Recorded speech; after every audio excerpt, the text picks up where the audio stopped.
Well, good evening, visitors. Welcome to the Australian War Memorial's Last Post ceremony.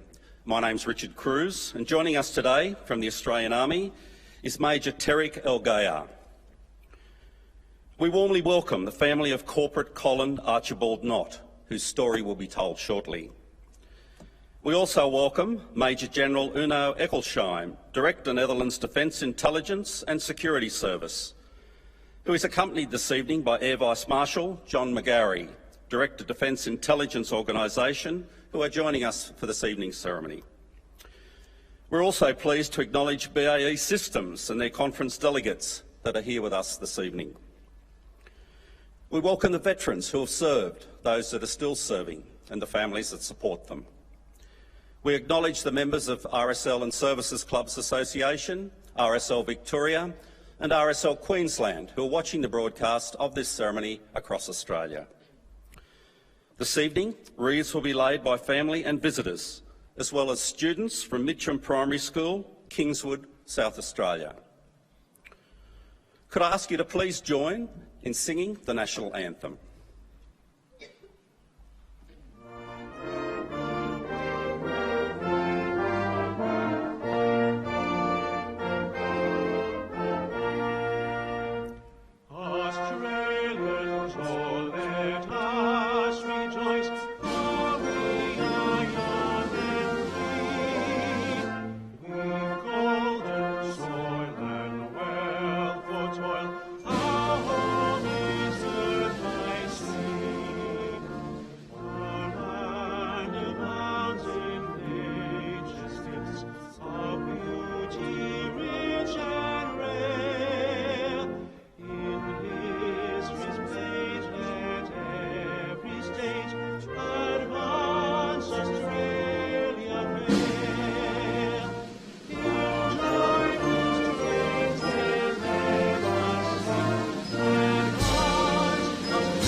The Australian War Memorial was the vision of Charles Bean, Australia's First World War official historian.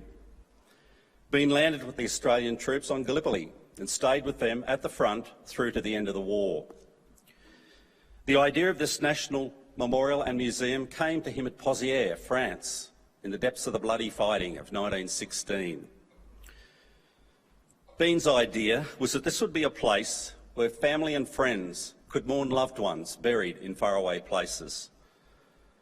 It would also be a place that could help all Australians understand what these men and women had endured and what they had done for us. Bean's vision, to which we remain true, is best expressed as inscribed in the entrance to the memorial's galleries. Here is their spirit in the heart of the land they loved, and here we guard the record which they themselves made. Tonight we'll read the story behind just one of those on the Roll of Honour, which lists the names of more than 102,000 men and women who have given their lives for us in war and operations over more than a century. But first we present a lament, Flowers of the Forest. Wreaths and floral tributes will now be laid at the base of the Pool of Reflection.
Today we pay tribute to Corporal Colin Archibald Knott, who was killed in active service during the Second World War.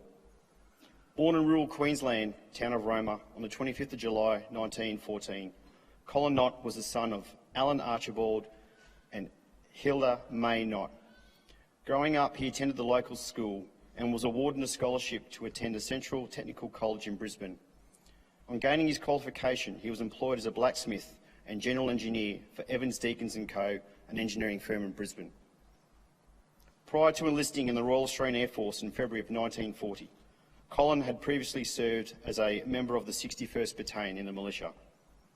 Upon joining the RAF, he served as a technician and trainer as a fitter and turner, and in October 1940 he was posted No. 9 Squadron. Colin married Nancy Alice Edgar in Brisbane on the 27th of August 1940. Together they had a daughter, Helen, born on 9th of October 1941. Colin had a short period of leave with his wife and newborn daughter at home prior to his final departure. No. 9 Squadron was a fleet cooperation squadron flying amphibious aircraft for the Royal Australian Navy cruisers.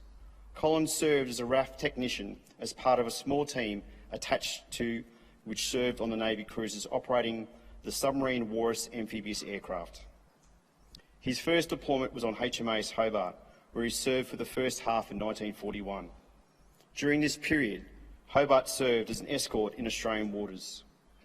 In November, Colin was deployed to serve on HMAS Perth.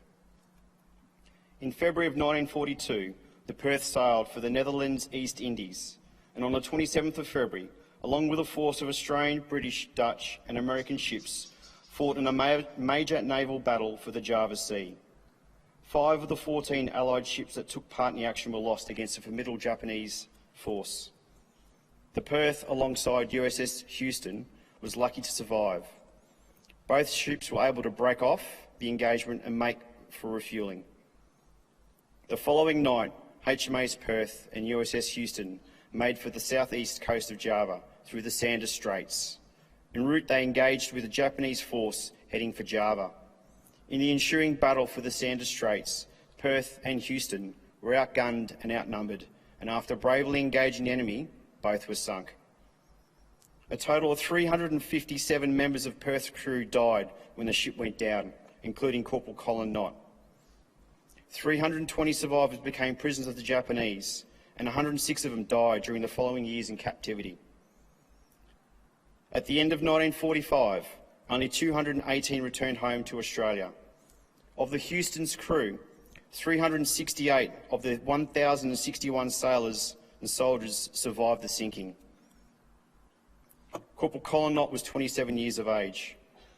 His name is commemorated upon the Singaporean Memorial at the Kranji War Cemetery in Singapore. It is also listed on the Roll of Honour on my left, among 40,000 Australians who died while serving in the Second World War. His photograph is displayed by the Pool of Reflection tonight. This is one of but many stories of service and sacrifice told here at the Australian War Memorial. We now remember Corporal Colin Archibald Knott, who gave his life for our freedoms and for a hope of a better world.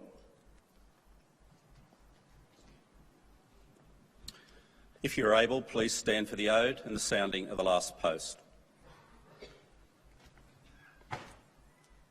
They shall grow not old as we that are left grow old. Age shall not weary them, nor the years condemn. At the going down of the sun and in the morning, we will remember them. We will remember them.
lest we forget.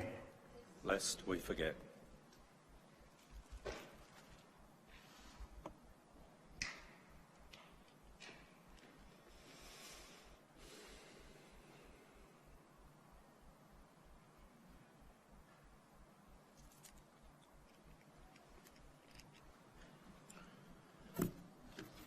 We leave you this evening with the words of the memorial's founder, Charles Bean. Many a man lying out there at Pozières or in the low scrub at Gallipoli, with his poor, tired senses barely working through the fever of his brain, has thought in his last moments, well, it's over. But in Australia, they will be proud of this. Ladies and gentlemen, girls and boys, that concludes the last post ceremony. We thank you for visiting the Australian War Memorial and wish you a very good evening. Thank you.